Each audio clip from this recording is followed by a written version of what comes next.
আমন্ত্রণ দেশ জনপদ লাইভে আপনাদের সঙ্গে আছি আমি তোয়া আফরোজ। ঢাকা সফরে যুক্তরাজ্যের ভারত প্রশান্ত মহাসাগর বিষয়ক প্রতিমন্ত্রী ক্যাথরিন ওয়েস্ট সকালে পররাষ্ট্র মন্ত্রণালয়ে বৈঠক করেন পররাষ্ট্র উপদেষ্টা তৌহিদ হোসেনের সাথে। এ নিয়ে আরো জানাতে যুক্ত হচ্ছেন সহকর্মী জান্নাতুল মোহনা। মোহনা, বৈঠকে কি কি বিষয় আলোচনা হয়েছে আর প্রধান উপদেষ্টা ডক্টর ইউনূসের সঙ্গে বৈঠক কখন হবে, জানাবেন বিস্তারিত।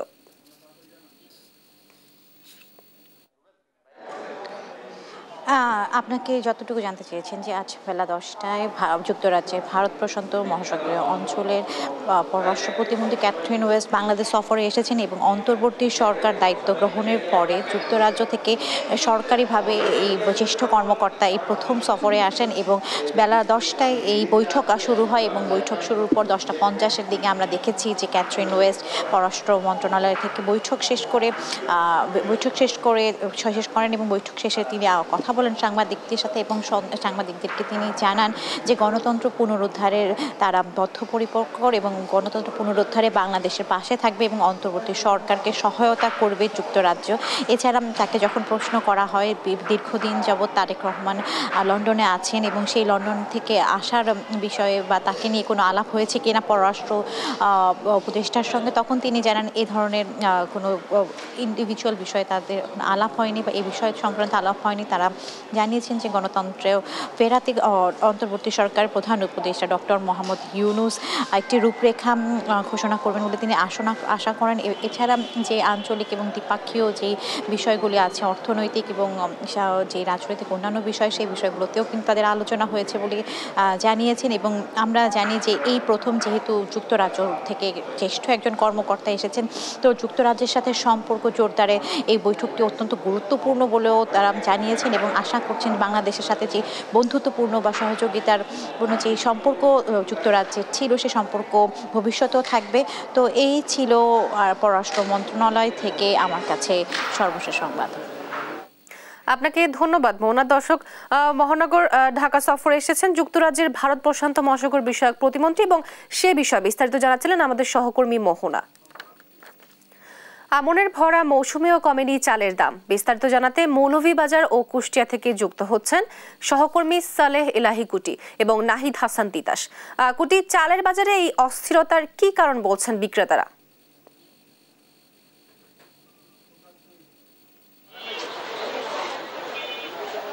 মৌসুম চলতেছে, অগ্রহায়ণের ভরা মৌসুম। আমন ধানের নতুন চাল বাজারে আসতে শুরু করেছে এবং সরকারের যে চাল আমদানির শুল্ক প্রত্যাহারের 1 মাস অতিবাহিত হয়ে গেলেও সেইটার কোনোটারই প্রভাব বাজারে পড়তেছে না। বাজারে চালের দাম নিয়ে অস্থিরতা বৃদ্ধি পাচ্ছে, দিন দিনই চালের দাম বৃদ্ধি পাচ্ছে। প্রতিদিনই প্রায় 1 টাকা 2 টাকা করে চাল বৃদ্ধি পেতে পেতে এখন মোটা চাল যেটা গরিবের চাল যেটা 28, সেটা এখন 55 টাকা থেকে 60 টাকা দরে বিক্রি হচ্ছে এবং যেটা কাজললতা সেটাও অনেক বৃদ্ধি পেয়েছে এবং মিনিকেট চাল যেটা অনেকটা বৃদ্ধি পেয়েছে। আমি কথা বলেছিলাম মৌলভীবাজারের যারা বড় ব্যবসায়ী যারা আছেন, আমাদের এখানে কোনো মিল নেই, কিন্তু বড় ব্যবসায়ী যারা আছেন, আড়তদার যারা আছেন, তাদের সাথে কথা বলেছিলাম। তারা আমাকে বলেছেন যে যেখান থেকে তারা চাল আমদানি করেন, বিশেষ করে ভৈরব থেকে যে চাল আমদানি করা হয়, সেখানেই চালের দাম বৃদ্ধি পেয়েছে। আপনাকে দেখাতে চাই যে মৌলভীবাজারের চালের বাজারটা এই অস্থিরতার কারণে অনেকটাই চালের বাজারটা অনেকটা ক্রেতা শূন্য হয়ে গেছে এবং দিন দিন চাল বৃদ্ধি পাওয়া যারা নিম্ন শ্রেণীর মানুষ আছে, যারা দিনমজুর যারা আছে, তাদের অনেকটা নাবিশ্বাস হয়ে যাচ্ছে। কথা বলেছিলাম যারা চাল বিক্রেতা, তারা বলছেন যে তারা যে চালটা যে দামে কিনেন তার থেকে অল্প দামেই সেটা বিক্রি করেন। আপনাকে একটি বিষয় জানাতে চাই যে মৌলভীবাজারে বন্যার পরে আমনের চাষ হয়েছে এবং মৌলভীবাজার আমনের যে লক্ষ্যমাত্রা সেটাও পূরণ হয়েছে, কিন্তু বাস্তবিক অর্থে নতুন চাল আসার পরেও চালের দাম বাড়ছে না এবং সরকারের যে শুল্ক প্রত্যাহার সেইটারও প্রভাব এখন পর্যন্ত বাজারে পড়ে নাই। ভোক্তারা অভিযোগ করতেছেন যে বাজার সিন্ডিকেটের কারণে সেটা হচ্ছে, কিন্তু যারা বিক্রেতা আছেন তারা বলছেন যে বাজারে চালের দাম বৃদ্ধি পাওয়ায় এই অবস্থার সৃষ্টি হচ্ছে। আমি আছি একজন বিক্রেতার সাথে, তিনি এখন তার এই বাজারের বিস্তারিত আমাকে জানাচ্ছেন। বলেন তো, চালের দাম বৃদ্ধি পাচ্ছে কেন? চালের দাম অনেক বাড়তি, মানে আশুগঞ্জে জানায় যে চাউলের দাম বাড়তি। দিন দিন 15 টাকা 20 টাকা করে বস্তার মাঝে বলতে আছে। বাড়ে যারা কমে না। আপনি যেমনটি শুনছিলেন যে চালের দাম বৃদ্ধির যে কারণটা, এই ছিল মৌলভীবাজারের চালের বাজার নিয়ে সর্বশেষ তথ্য। আমি এখন চলে যাব আমাদের কুষ্টিয়া প্রতিনিধি নাহিদ হাসান তিতাসের কাছে। নাহিদ হাসান তিতাস তার এলাকার চালের বাজার সর্বশেষ পরিস্থিতি আমাকে জানাচ্ছেন।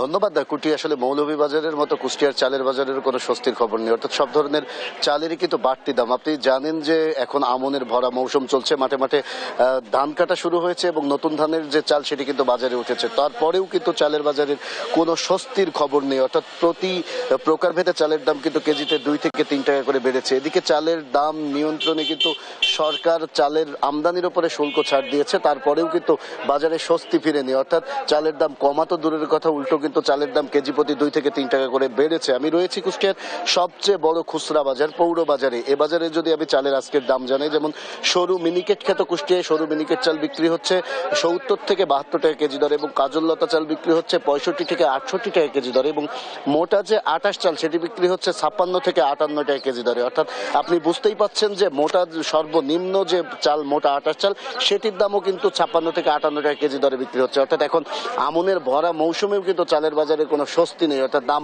কমা তো দূরের কথা উল্টো কিন্তু বেড়ে যাচ্ছে। এ বিষয়ে যারা খুচরা বিক্রেতা রয়েছে এই বাজারের, আমি তাদের সাথে কথা বলেছি। খুচরা বিক্রেতাদের যেটি দাবি যে আসলে চালের দাম বাড়া বা কমার উপরে তাদের কোনো হাত থাকে না, কারণ তারা মিলগেট থেকে যে দামে কিনেন তার থেকে 2 টাকা বা 1 টাকা লাভ রেখে কিন্তু বাজারে বিক্রি করেন। তারা বলছে যদি মিলগেটে দাম কমে তবেই কিন্তু চালের দাম কমবে, তাছাড়া চালের দাম কমার কোনো সম্ভাবনা নেই। তবে তারা আরেকটি কথা বলছেন যে যদি ভারতীয় চাল, অর্থাৎ যে চাল আমদানি করা হচ্ছে সেই আমদানি চাল যদি বাজারে আসে তারপরে কিন্তু কিছুটা চালের দাম কমতে পারে, তাছাড়া সম্ভব নেই। এদিকে দীর্ঘদিন ধরে এই চালের বাজারের যে অস্থিরতা, এই অস্থিরতায় কিন্তু এক প্রকার নাবিশ্বাস উঠেছে যারা সাধারণ ভোক্তাদের একটি দাবি যে এই যে চালের বাজারের যে অস্থিরতা, এর পিছনে কিন্তু মূল দায়ী হচ্ছে যারা বড় বড় মিল মালিক রয়েছে, এই মিল মালিকদের সিন্ডিকেট। তারা বলছেন যদি মিল মালিকদের সিন্ডিকেট না ভাঙা যায় তবে কিন্তু কোনোভাবেই চালের বাজার নিয়ন্ত্রণ করা যাবে না। আর আমি এ বিষয়ে যারা বড় বড় মিল মালিক রয়েছে আমি তাদের সাথে কথা বলেছি। মিল মালিকদের যেটি দাবি যে দীর্ঘদিন ধরেই ধানের বাজার চড়া, এবং ধানের বাজার চড়ার কারণে তাদের উৎপাদন খরচ বেশি হয়ে যাচ্ছে, যার কারণে কোনোভাবেই চালের দাম কমছে না। তারা বলছে যদি ধানের দাম কমে তবেই কিন্তু চালের দাম কমবে, তাছাড়া চালের দাম কমার কোনো সম্ভাবনা নেই। আপনি একটু জানিয়ে রাখতে চাই যে বাংলাদেশের অন্যতম সরু চালের মোকাম কিন্তু কুষ্টিয়ার খাজানগর। এখানে 400 থেকে 450 চালকল রয়েছে। এই চালকল গুলো থেকে প্রতিদিন কিন্তু 100 ট্রাক চাল দেশের বিভিন্ন জেলায় চলে যায়। তাই যদি কুষ্টিয়ার চালের বাজার নিয়ন্ত্রণ না করা যায় তবে কিন্তু দেশের চালের বাজার কোনোভাবেই নিয়ন্ত্রণ হবে না। এই ছিল কুষ্টিয়ার চালের বাজার থেকে আমার কাছে সর্বশেষ খবর। তোয়া, আপনাদের দুজনকেই ধন্যবাদ। মৌলভীবাজার ও কুষ্টিয়া চালের দাম সম্বন্ধে জানাচ্ছিলেন আমাদের জেলার প্রতিনিধিরা। চাঁদপুর মাছঘাটে তাজা ইলিশের পাশাপাশি বিক্রি হচ্ছে লোনা ইলিশ ও মাছের ডিম। বেড়েছে দেশীয় মাছের আমদানিও। বিস্তারিত জানাতে যুক্ত হচ্ছেন সহকর্মী শরীফ আহমেদ। শরীফ, ইলিশের দাম নিয়ে ক্রেতার প্রতিক্রিয়া কি জানাবেন? জি, আপনি যেমনটি বলছিলেন, চাঁদপুর মাছঘাটে আমরা সকাল থেকে দেখেছি যে ছোট যে ইলিশ সেটির কিন্তু সরবরাহ বেড়েছে, অপরদিকে বড় সাইজের ইলিশের কিন্তু সরবরাহ কমেছে। এর পাশাপাশি কিন্তু এখানে যে দেশীয় প্রজাতির মাছ অর্থাৎ পাঙ্গাস, পোয়া এবং নদীর মাছগুলোর কিন্তু সরবরাহ ঘাটে বেড়েছে। এই চাঁদপুর মাছঘাটে আমরা দেখেছি তাজা ইলিশের পাশাপাশি লোনা ইলিশ এবং ইলিশের ডিম বিক্রি হচ্ছে। আমি যদি আজ আপনাকে ইলিশের দামটা জানাই, 1 কেজি সাইজের যে ইলিশ সেটি বিক্রি হচ্ছে 1800 থেকে 1900 টাকা, এবং 700 থেকে 900 গ্রামের যে ইলিশ সেটি বিক্রি হচ্ছে 1500 থেকে 1600 টাকা, আর যেটি হচ্ছে 600 গ্রামের ইলিশ সেটি বিক্রি হচ্ছে 1200 থেকে 1300 টাকা। আমরা সকাল থেকে দেখেছি নদী থেকে ইলিশ ধরে আড়তে আনছেন জেলেরা, আনার পর সেগুলো আড়তে তোলা হচ্ছে, আড়তে তুলে কিন্তু সেগুলোকে নিলাম ডেকে বেচা হচ্ছে। আমি এখানে যারা পদ্মা মেঘনার জেলে রয়েছেন তাদের সাথে কথা বলেছি, তারা বলছেন যে তারা কিন্তু তাদের জালে কাঙ্ক্ষিত ইলিশ ধরা পড়ছে না। তারা বলছেন যে তারা আশা করেছিলেন মা ইলিশ অভিযান শেষে কিন্তু তাদের জালে ঝাঁকে ঝাঁকে ইলিশ ধরা পড়বে, যে পরিমাণ ইলিশ তারা পাচ্ছেন এতে করে কিন্তু তাদের পোষাচ্ছে না। অর্থাৎ তারা এই যে ইলিশ বিক্রি করে তাদের যে বিগত দিনের ধার দেনা সেগুলো পরিশোধ করবেন, কিন্তু সেগুলো তারা পরিশোধ করতে পারছেন না। অপরদিকে এখানে যারা আড়তদার রয়েছেন অর্থাৎ ইলিশ বিক্রেতা রয়েছেন তাদের সাথেও আমি কথা বলেছি, তারা আমাকে জানিয়েছেন যে আসলে ইলিশের আমদানি কিন্তু ঘাটে কম, এর জন্য কিন্তু দামটা কোনোভাবেই কমছে না। এখানে দেশের বিভিন্ন জায়গা থেকে কিন্তু তাজা ইলিশ কেনার জন্য ক্রেতারা আসেন এবং লোনা ইলিশ, ইলিশের ডিম কেনার জন্য কিন্তু ক্রেতারা আসেন। আমি তাদের সাথেও কথা বলেছি, তারা আমাকে যেটি জানিয়েছেন যে আসলে তাদের কাছে ইলিশের দাম কিছুটা চড়া মনে হচ্ছে, আরো কিছুটা দাম যদি কমে আসতো তাহলে কিন্তু তারা স্বাচ্ছন্দ্যে ইলিশ ক্রয় করতে পারত।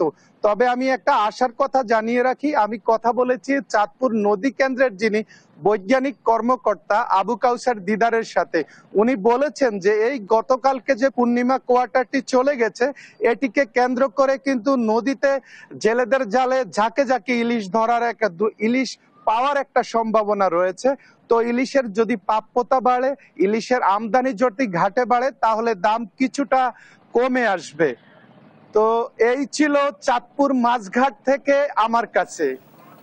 আপনাকে ধন্যবাদ শরীফ। চাঁদপুর মাছঘাট থেকে সরাসরি যুক্ত ছিলেন আমাদের সহকর্মী।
দেখছেন দেশ জনপদ লাইভ।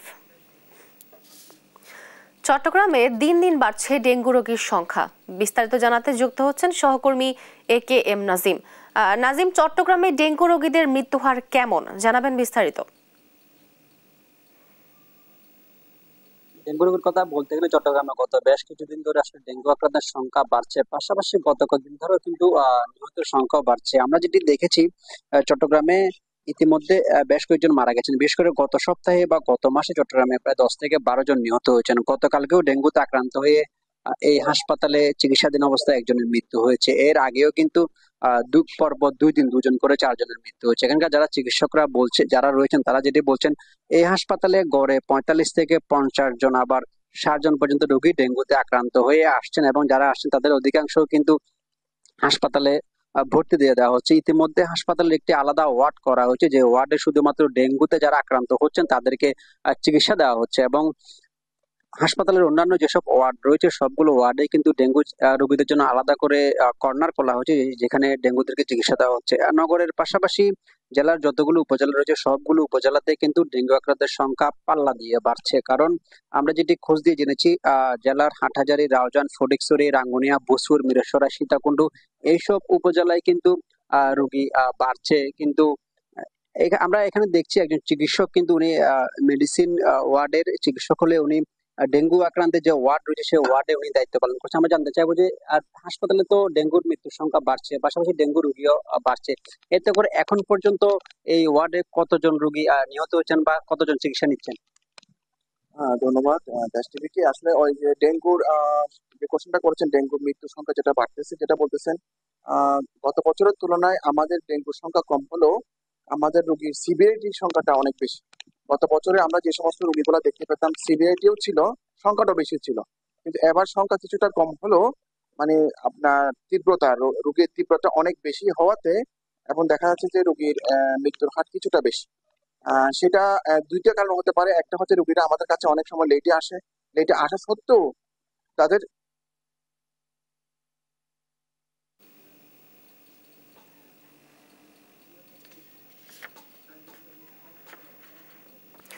চট্টগ্রাম থেকে ডেঙ্গু রোগীর সংখ্যা বাড়ার বিস্তারিত খবরাখবর জানাচ্ছিলেন আমাদের সহকর্মী AM নাজিম।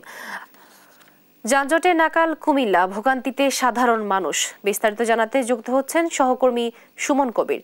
সুমন, যানজট কমাতে প্রশাসনের পক্ষ থেকে কি উদ্যোগ নেওয়া হয়েছে?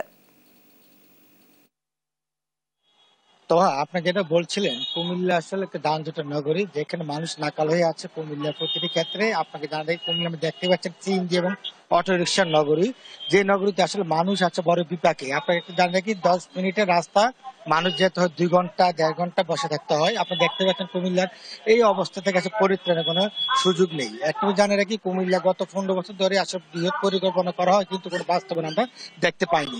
বিশেষ করে কুমিল্লা সিটি মেয়র যে বসেন সেই আসলে এখানে ওই ধরনের পদক্ষেপ গ্রহণ করতে পারেনি। এবং কুমিল্লা আমরা দেখেছি যেখানে এই নগরীতে 5 থেকে 10,000 অটো রিক্সা থাকার কথা, সেখানে 60,000 অটো রিক্সা এখানে রয়েছে সিএনজি সহকারে, যেখানে মানুষের নাবিশ্বাস।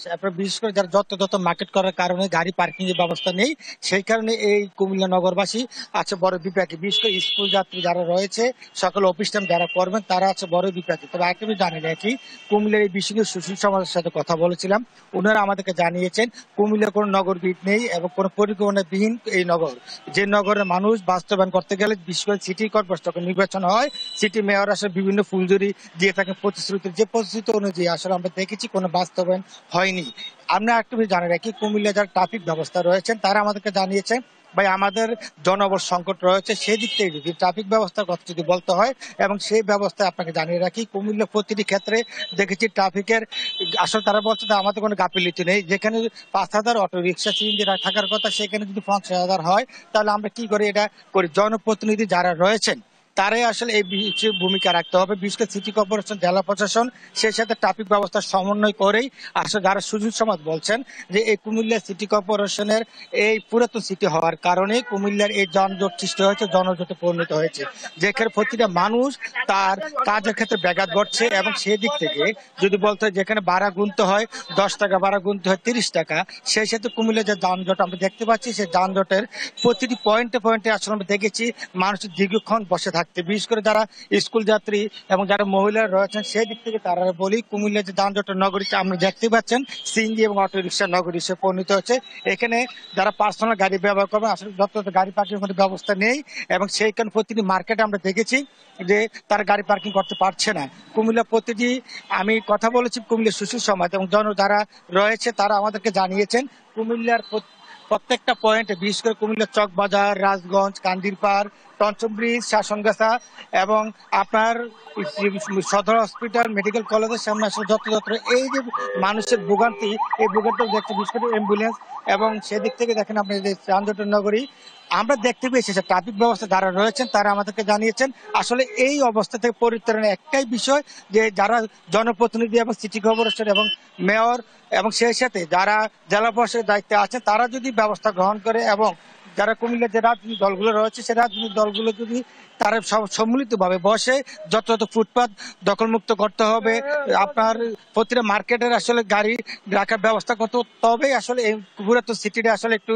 ভালো একটা অবস্থানে যাবে যানজটের নগরীতে। আমরা দেখতে পাচ্ছি মানুষের এই ভোগান্তির বিষয়টা নিয়ে যদি কথা বলতে চাই আসলে প্রতিটা মানুষ বলছেন আসলে কুমিল্লা নগরীতে যানজটের কারণে হিমশিম খাচ্ছে, বিশেষ করে যারা মেডিকেলের যাত্রী রয়েছে এবং বিশেষ করে স্কুলে যারা যাচ্ছেন অ্যাম্বুলেন্স সব আটকে যাচ্ছে জায়গায় জায়গায় এবং ঘন্টার পর ঘন্টা দাঁড়িয়ে থাকতে হয়। সেই দিক থেকে যদি বলি কুমিল্লা নগর আসলে যানজটের নগরীতে পরিণত হচ্ছে সিএনজি বা অটো রিক্সা নগরীতে। আমরা দেখতে পাচ্ছেন যে নগরটা আসলে অনেক পুরাতন সিটি এবং কুমিল্লা একটা ঐতিহ্যবাহী জেলা, সেই জেলাতে যদি এই ধরনের অবস্থা হয় মানুষ এখানে সে হিমশিম খাচ্ছে এবং তারা বলছেন যে এই নগরে মানুষের যে ভোগান্তি এই ভোগান্তি যাতে শেষ নেই এবং তারা বলছেন জনপ্রতিনিধিরা পরিস্থিতি দিল কখনো বাস্তবায়ন করতে। আমরা দেখেন গত 16 বছর ধরে যারা সিটি কর্পোরেশনের দায়িত্ব রয়েছেন তারা আসলে বলছেন যে একটা ব্যবস্থা সিএনজি এবং অটো রিক্সা আসলে নগরী। আমি সেদিক থেকে কথা বলতে চাই ভাই এই তো ঘন্টা পর যানজটে বসে থাকতে আসলে আপনি কি বলেন? জ্যাম তো এমনি গাড়ি বেশি এই কারণে জ্যামের কারণে গাড়ির কারণে জ্যামগুলো বেশি আর গাড়ি বেশি এই কারণে যেটা বলছেন গাড়ি বেশি এবং মানুষের সংখ্যা গাড়ির তুলনায় বেশি। আসলে সেদিক থেকে যদি বলি যে কুমিল্লা যে অটো রিক্সা যারা চালাচ্ছেন তারা বিভিন্ন রংপুর, ময়মনসিংহ, শেরপুর থেকে তারা এসে কুমিল্লা আসলে এখানে ইয়ে করছে। এই ছিল কুমিল্লা নগরের যে পরিকল্পনাবিদ যারা রয়েছেন তারা বলছেন যে নগরের পরিকল্পনা অনুযায়ী নগরের যানজটের আসলে যে অবস্থা সেই অবস্থা আসলে পরিত্রাণের কোনো সুযোগ নেই। এই যানজট হচ্ছে নগরের সবচেয়ে বড় সমস্যা, তারা চায় সকলে এই রাতে পরিত্রাণ পেতে। এই ছিল কুমিল্লা থেকে সর্বশেষ তোহা। আপনাকে ধন্যবাদ সুমন। কুমিল্লা যানজটের অবস্থা সম্বন্ধে জানাচ্ছিলেন আমাদের সহকর্মী সুমন। দীর্ঘ 8 মাসের জলবদ্ধতায় চরম ভোগান্তি পোহাচ্ছে সাতক্ষীরা সদরের বাসিন্দারা। বিস্তারিত জানাতে সাতক্ষীরা থেকে যুক্ত হচ্ছেন সহকর্মী শরীফুল্লাহ কায়সার সুমন। সুমন, জলবদ্ধতার কারণ কি আর নিরসনে কোনো উদ্যোগ চোখে পড়েছে আপনার? জানাবেন বিস্তারিত। তোয়া দাঁড়িয়ে আছি সাতক্ষীরা সদর উপজেলার গোপীনাথপুর বিনেরপোতা এই এলাকাতে। আপনি দেখতে পাচ্ছেন যে এই বাড়িটি কিন্তু 8 মাসের অধিক সময় ধরে কিন্তু এই পানিতে বন্দী হয়ে আছে এখানকার মানুষ, এখানকার জনজীবন। একই অবস্থা সাতক্ষীরা ধুলিহর, ফিংড়ি, ঝাউডাঙ্গা এবং লাপসা ইউনিয়নের এই অঞ্চলের মানুষের 1.5 লক্ষ মানুষ এখনো পর্যন্ত পানিবন্দী অবস্থায় আছে। এই শুষ্ক মৌসুমেই কিন্তু মানুষের এই কষ্ট, অবর্ণনীয় কষ্ট, মানুষ কিন্তু দুর্ভোগের মধ্যে পড়েছে। একই অবস্থা রয়েছে, আমি একটু দেখানোর চেষ্টা করছি, সাতক্ষীরা জেলার যে বিদ্যুৎ সরবরাহ কেন্দ্র সেটিও কিন্তু ঝুঁকির মধ্যে রয়েছে। এই ঝুঁকির মধ্যে থাকলে কিছুদিনের মধ্যেই এই দেয়ালটি থাকবে কিনা যথেষ্ট সন্দেহ দেখা দিয়েছে। আর এটি যদি ক্ষতিগ্রস্ত হয় তাহলে বিদ্যুৎ সরবরাহ বন্ধ হয়ে যাবে, মানুষের মধ্যে ভোগান্তিটি চরম পর্যায়ে পৌঁছাবে।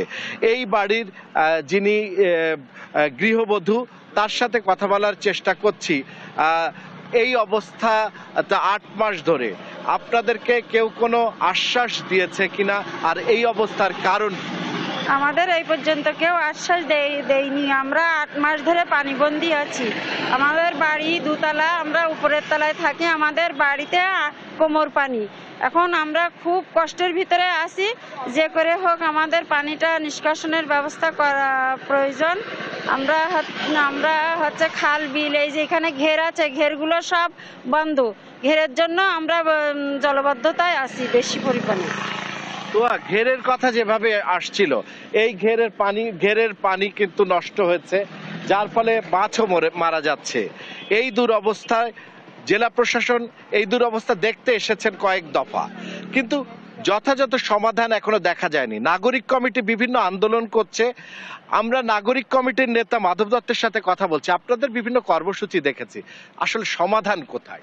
দেখেন, আসলে সাতক্ষীরার এই অবর্ণনীয় দুর্ভোগ, এখান থেকে উত্তরের উপায় আমরাও খুঁজে পাচ্ছি না। আমরা প্রশাসনের সাথে বারবার বলছি, সাতক্ষীরার প্রায় লক্ষাধিক পরিবার জলাবদ্ধতার শিকার, 5টি উপজেলার প্রায় 51টি ইউনিয়নের মানুষ জলাবদ্ধতার আক্রান্ত, এবং এখানে তারা শীতকালীন সবজি করতে পারছে না, ধান করতে পারছে না, মাছ তাদের নষ্ট হয়ে গেছে, অর্থনৈতিকভাবে একদম মেরুদণ্ড ভেঙে গিয়েছে। এই অবস্থায় মানুষ স্কুলে যেতে পারছে না, ছেলেপিলে তাদের পরীক্ষা সামনে, সেই পরিস্থিতিও তাদের নষ্ট হয়ে গেছে। এই অবস্থা থেকে উত্তরণের আসলে আমরা উপায় খুঁজে পাচ্ছি না। প্রশাসন ইতিমধ্যেই প্রায় 476 কোটি টাকা খরচ করে 2টি বড় নদী মরিচচাপ এবং বেতনা এর সাথে কানেক্টিং 72টি খাল খনন করার চেষ্টা করেছেন। তার প্রায় 70% কাজ হয়েছে, বাকি কাজটি আগামী 30শে জুনের মধ্যে হবে বলে তারা বলেছেন, কিন্তু আমরা সেটি কোনো আশার পথ দেখছি না। কারণ এই খনন করার পরেও কিন্তু এই জলাবদ্ধতা, এখান থেকে উত্তরণের যে কি উপায় সেটা আমরা বুঝতে পারছি না। আমার মনে হয় প্রশাসনিকভাবে এক্ষুনি একটি প্রতিনিধিত্বমূলক আলোচনা করে জনগণকে সাথে নিয়ে এই অবস্থা থেকে উত্তরণের উপায় খুঁজে বের করা দরকার। তো যেমনটি শুনছিলাম, স্থানীয় মানুষ তারাও নাগরিক কমিটির নেতৃবৃন্দ তারাও প্রশাসনের সাথে কথা বলেছে, তবে তার কোনো ফলাফল আমাদের সামনেও চোখে পড়েনি, তারাও ফলাফল দেখাতে পারেনি। ইতিমধ্যে সাধারণ মানুষের মধ্যে দাবি উঠেছে এটি অতি দ্রুত সাধারণ মানুষ যেন সমাধান দেখতে পায়, তার জন্য সরকার যথাযথ ব্যবস্থা গ্রহণ করে এবং এই যে কোটি কোটি টাকা ব্যয়ে নদী খননের যে কাজটি হচ্ছিল সেটি যথাযথভাবে যেন হয় এবং নদী খনন করে প্রবাহটি সৃষ্টি হলে এটির সমাধান হবে বলে সকল মানুষই মনে করে। এই মুহূর্তে দরকার বেতনা, মরিচচাপ এবং প্রাণসায়ের খাল প্রত্যেকটি যথাযথ খননের মধ্য দিয়ে এই পানি প্রবাহ সৃষ্টি করা, যাতে এই জলাবদ্ধতা অতি দ্রুত শেষ হয়। এই ছিল জলাবদ্ধতার যে জনসমস্যা, জনদুর্ভোগ, তার সর্বশেষ তোয়া। আপনাকে ধন্যবাদ সুমন। সাতক্ষীরার জলাবদ্ধতার খবর জানাচ্ছিলেন সহকর্মী সুমন। নবান্ন উৎসব ঘিরে জামাইদের নিয়ে জয়পুরহাটে ঐতিহ্যবাহী মাছের মেলা বসেছে। ভোর থেকে শুরু হয়েছে মাছ কেনা বেচা। এ নিয়ে বিস্তারিত জানাতে যুক্ত হচ্ছেন সহকর্মী রেজাউল করিম রেজা। আর রেজা, বছর জুড়ে এই দিনের অপেক্ষায় থাকেন এখানকার মানুষ। মাছ কিনতে জামাইদের মাঝে কেমন প্রতিযোগিতা দেখছেন, বিস্তারিত জানাবেন। তো আমি এখন দাঁড়িয়ে আছি জয়পুরহাটের কালাই উপজেলার, এটা হচ্ছে পাঁচশিরা বাজারের একটা পৌর এলাকায় অবস্থিত। আমি একটু জানিয়ে রাখি যে জয়পুরহাটের এইটা কিন্তু একটা ঐতিহ্যবাহী জামাই মেলা বা মাছের মেলা, জামাই মাছের মেলা নামে এখানে কিন্তু খ্যাতি পেয়েছে। আমি একটু দেখাতে চাই ও জানাতে চাই যে এইটা ক্রমান্বয়ে প্রায় 50 বছর আগে থেকে এটা ছোট্ট পরিসরে এই মাছের মেলাটা বা জামাই মেলাটা শুরু হয়েছিল। ধীরে ধীরে কিন্তু এখানে বৃহৎ আকারে কিন্তু এখানে মেলাটা শুরু হয়েছে। এখানকার দূর দূরান্ত থেকে এখানে মাছ তারা ব্যবসায়ীরা এখানে সরবরাহ করে এবং এখানে কিন্তু আরেকটা বিষয় জানিয়ে রাখি যে দেশের বিভিন্ন অঞ্চলে যে এই এলাকার যে কালাই উপজেলা বা আশপাশের যেগুলো জামাইয়েরা মানে এখানকার মেয়েদের বিয়ে করেছে, তারা কিন্তু জামাইদের আমন্ত্রণ জানায়। নবান্ন উৎসব উপলক্ষে এই মেলাটি হয় এবং এখানে কিন্তু প্রতিযোগিতা করে জামাইয়েরা কিন্তু বড় বড় বিভিন্ন সাইজের কে কত বড় মাছ কিনতে পারে সেভাবে কিন্তু মাছ মানে কিনে থাকে আর কি। তো আমি একজন এখানে ক্রেতার সঙ্গে কথা বলে জানতে চাই যে আপনি তো মাছ কিনতে এসেছেন, তো একটু জানাবেন কি মাছের দাম কেমন, না উৎসব হিসেবে কি উপলক্ষে এটা আপনি আসছেন? আমি নবান্ন উপলক্ষে মাছ কিনতে আসছি। মাছের দাম এখন খুবই বেশি দেখতেছি, মাছ কিনবো, কিনবার আসে মাছ দেখতেছি। আপনি কি মাছ কিনেছেন? না, মাছ নিবো এখন। ধন্যবাদ। এখানে একজন মাছ ব্যবসায়ীর সঙ্গে আমি কথা বলে জানতে চাই যে আপনারা তো প্রত্যেক বছরই এখানে মাছ সরবরাহ করেন, তো এবারে কি অবস্থা জানাবেন একটু? এবারের অবস্থা ভালো, মাছের সরবরাহ গতবারের তুলনায় একটু কম হলেও দাম এবারে একটু বেশি। মাছ বড় বড় মাছ আসছে। প্রত্যেক বছর অগ্রহায়ণ মাসের প্রথম সপ্তাহে নবান্ন উৎসব উপলক্ষে এই মেলা আয়োজন করা হয়ে থাকে। এখানে এই মেলার কোনো আয়োজক নেই, এমনি এমনি মেলাটা অনুষ্ঠিত হয়। এলাকায় উৎসবমুখর পরিবেশ বিরাজ করতেছে। তো আমি আরেকটা বিষয় জানিয়ে রাখি যে আপনারা আপনাদের মাধ্যমে আমি দেশ টিভির দর্শকদের জানাই যে জয়পুরহাটের কিন্তু এটা বলা চলে যে আশপাশের জয়পুরহাট এবং পাশাপাশি শিবগঞ্জ, এখানে গাইবান্ধার গোবিন্দগঞ্জ এলাকা এবং জয়পুরহাট সদরের যে 5টা উপজেলা আছে, 5টা উপজেলার কিন্তু এখানে কিন্তু জামাই বা ক্রেতা বিক্রেতারা কিন্তু এখানে মাছগুলো সরবরাহ করে। এখানে যে আজকের যে মাছ উঠেছে যে 22 কেজি থেকে 25 কেজি পর্যন্ত মাছ উঠেছে। তো এখানে মাছের দাম যেটি সব বড় দাম মাছ যেটা শুনলাম যে 22 কেজি ওজনের গ্লাস কাপ, সেটা দাম 1340 টাকা প্রতি কেজি দরে বিক্রি করেছে। এবং আরেকটা বিষয় আমি জানিয়ে রাখি যে এই মেলা উপলক্ষে যে এই এলাকার যে জামাইদের মানে আমন্ত্রণ জানানো হয় এবং জামাইরা কিন্তু মোটামুটি আসে এবং এখানে কিন্তু মানে পিঠা পুলি পায়েস ক্ষীর গ্রাম বাংলার ঐতিহ্য নানা রকম সংস্কৃতির মাধ্যমে কিন্তু যে এখানে এই জামাই মেলা এবং পাশাপাশি যে মানে প্রত্যেকটা বাড়িতে বাড়িতে উৎসবে পরিণত হয়। তো এখানকার যে আইন শৃঙ্খলা পরিস্থিতি পাশাপাশি যে আপনার যে মৎস্য কর্মকর্তা তাদের সাথে আমি কথা বলেছি, তারা যেটি জানিয়েছেন 1 কোটি টাকার উপরে প্রত্যেক বছর মাছ বিক্রয় হয়। তো এখানে প্রকারভেদে মাছ 300 টাকা থেকে এখানে 1200-1400 টাকা পর্যন্ত মাছ কিন্তু এখানে বিক্রি হচ্ছে।